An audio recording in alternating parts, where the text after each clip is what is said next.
Give us some, what happened to you when you arrived in Ashdod port? I mean, were you taken off the boat? Was there any violence? Were you detained? How? Where? No, I prefer not to go into details about that. We arrived there, we were detained, and then we were, yeah. I don't know if you know, but Donald Trump commented about you being stopped in Ashdod. He said, you're an angry young woman who needs anger management. What would you respond? How do you feel? What did he say? I have no connection to anything, so I don't know. Basically, he said that, he was reacting to what was being said about Israel capturing you. He said, that this is not, they've not been kidnapped, so Israel doesn't need that right now. And he said, Greta Thunberg is, I quote, a young angry woman, she needs anger management sessions. Well, I think the world needs a lot of more young angry women, to be honest, especially with everything going on right now. That's the thing we need most of. When you set out, what did you gauge your success rate would be? Sorry? Was it a success? Do you feel when this you was set out, what did you gauge your success would be in achieving what you wanted to achieve?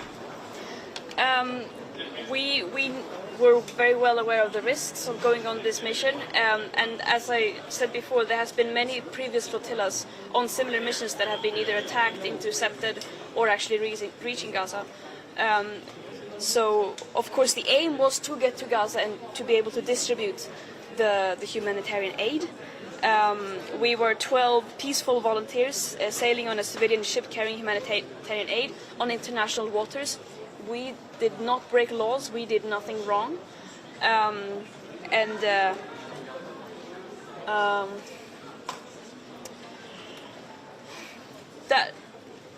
point is that whatever the odds are, we have to keep trying. Because right now, when you look at the state of the world, everything feels meaningless. But unless you try to do everything you can, that's when we lose our hope, no?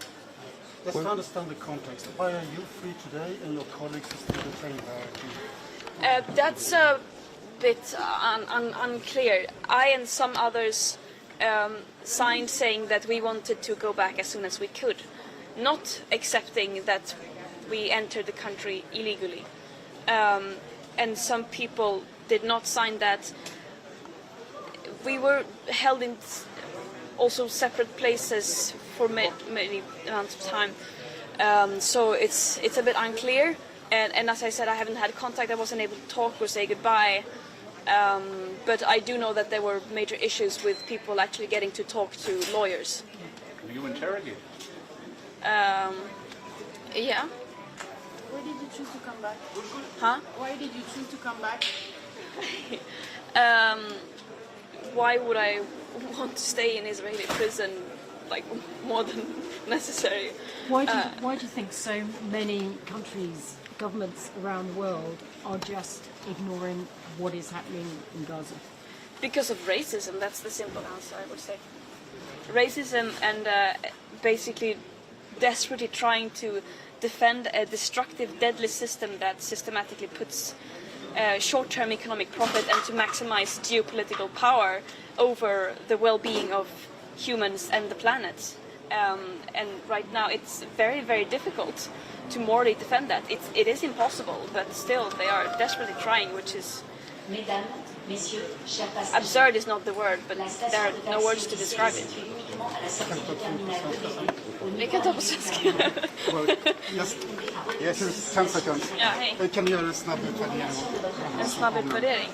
Ja, det som hände var att vi seglade med humanitär nödhjälp på internationellt vatten där vi blev attackerade och kidnappade eftersom att det var på internationellt vatten av Israel och tagna till Israel mot vår vilja där vi blev häktade och nu har jag blivit deporterad. Och det här är ett av många i mängden av människorättsförbrytelser, krigsbrott som Israel gör sig skyldiga till, framförallt mot palestinier. Vilka känslor bubblar i nu? Såklart. Vi var medvetna om vilka risker som den här resan innebär.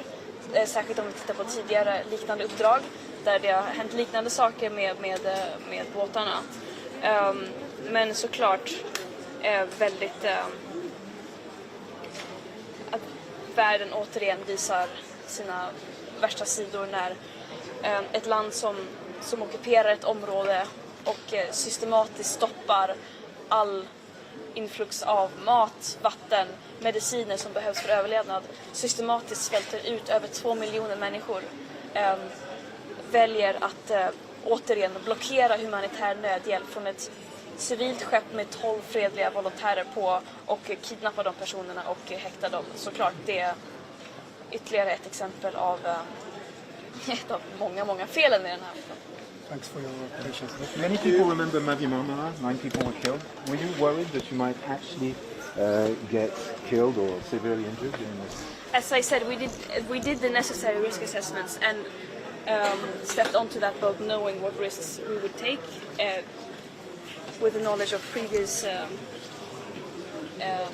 missions, but also with the enormous uncertainty that comes today with especially Israel's behavior. So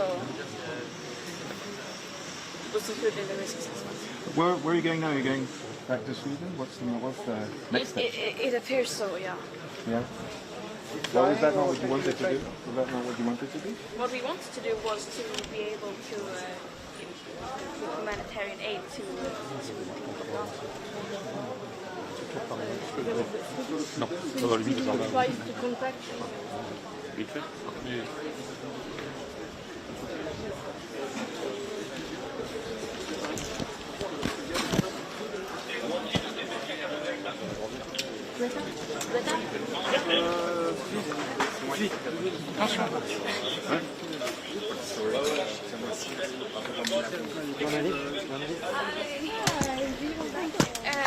Yeah, we can.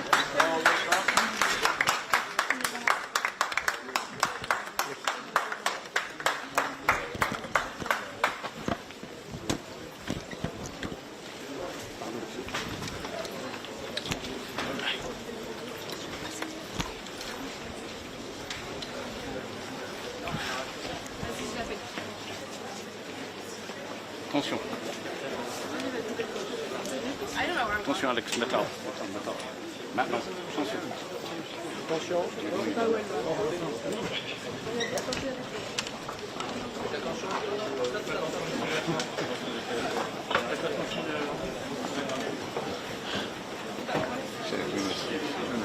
Elle est où? Ah, elle est là.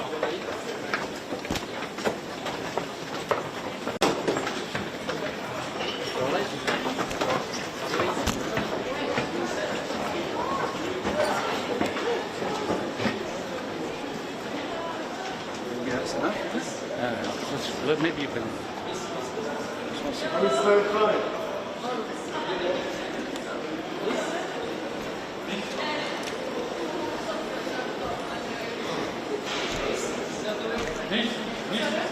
The wrong way. C'est où, pardon?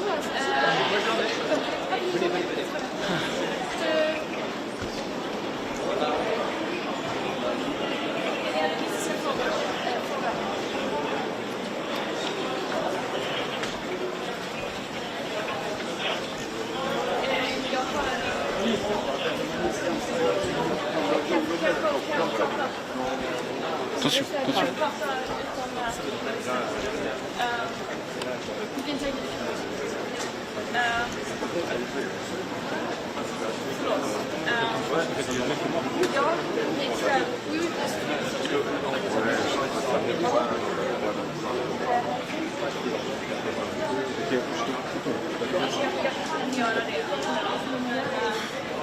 Okay? Yeah.